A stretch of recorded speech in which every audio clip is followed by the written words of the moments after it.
Гази баба, кај е бабата? Интернет, шо преш?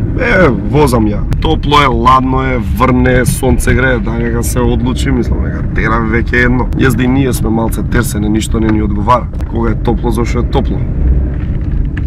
Кога врне, зашто врне? Ке те сгазам, бе. Башка, да не е времето, зашто ќе збориме кога ќе влеземе у лифт? За политика? Кој збори за политика во Македонија, бе?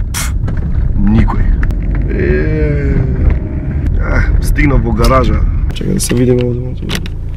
Така, се гледа. Еден ден ке ти свети сонце и тоа невидено, следниот пат дождове. Кога врне дожд имаш реално гледано пар работи кои што можеш да ги направиш. А тоа се или да се нервираш, што јас го правам во моментов, и магарено. Или пак да го направиш она што реално треба навистина да го направиш и ти и сите што го гледате ова, а тоа е да си пуштиш музиче и иш да не ти чуе.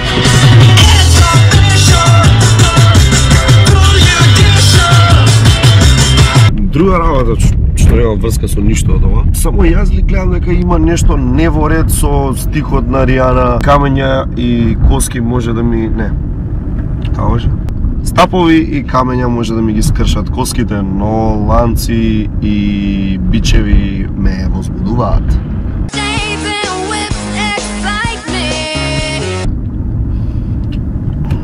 Па што бидна со старите добри текстови и со стиховите за бројки. 1, 2, 3, 305. Адидас, многу добра облека. Правило број 12 кога возите. Значи, уствари не кажувам правило, бе. Значи, правило број кој да е кога возите, најдете си некого пред вас што ќе го следите и што ќе вози нешто над пропишаната брзина за нормално кога ќе го фатат джандари да го јаве тоа, не вие. Ова е особено корисно кога стана збор за релации, односно патувања кои што се возат летно, косацрта, зимно време за одмори, при што будалата пред тебе кој што вози 140 треба максимално да се искористи. Тоест да се користи додека не се погоди класичен случај на јадење на немиено, односно додека не го окрка од джандарите.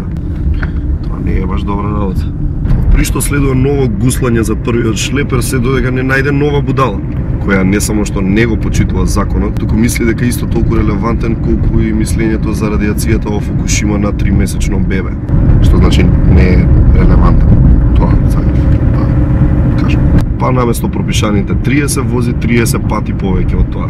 А ако случајно попаднувате низ стража, бе, никако не заборавајте дека треба да јадете мекици. Да се помине покрај стражи и да не се купи мекица, тие како да се помине покрај лавовите и да не се рече "О, лав!" Ау. Друга работа додека возите, секогаш постои можност да заглавите во тешки гужви. Како ова сега. Тешки гужви. Додека возите во Скопје, чудно е ако нема гужва.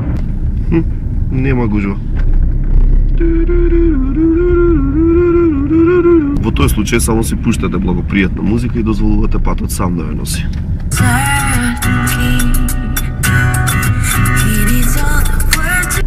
Освен ако ве носи кон повеќе тонски шлепер. Во кој случај треба да и се јавите на мајка ви и да и кажете дека ви е жал што го заборавивте млекото на шпорет оној пат во 7-мо оделение. И плюс дека ја сакате, нели? Што е второстепено, бидејќи секако изгореното лонче од 7-мо е поважно од семејните односи.